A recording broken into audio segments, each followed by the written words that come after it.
Welcome to Kenton Teaches. Enjoy the video. In this video, I will explain how to fix Honda sensing problems. First, always begin by checking for simple obstructions. A dirty sensor or camera can easily disrupt the system's functionality.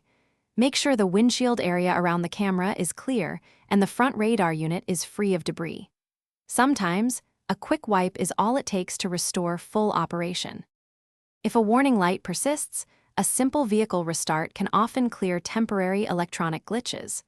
Also, ensure your tire pressure is correct. Uneven pressure can impact vehicle stability and confuse the sensing system.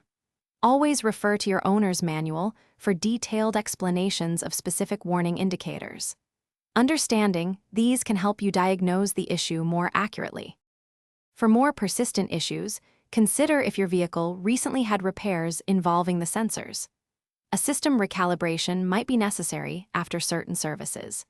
Carefully inspect all wiring harnesses connected to the Honda sensing components for any visible damage or loose connections. If problems continue, professional diagnostic tools can pinpoint complex errors that require expert attention. To prevent future Honda sensing problems, make regular cleaning of your sensors and cameras a habit. Consistent vehicle maintenance, including software updates, ensures all systems operate at their best. Proactive care can save you from unexpected issues and costly repairs down the line. Also, for those looking to improve their financial well-being, check the description for a link to a book that can truly change how you think about money, along with other great deals. Thanks for watching. Please subscribe if this video was helpful.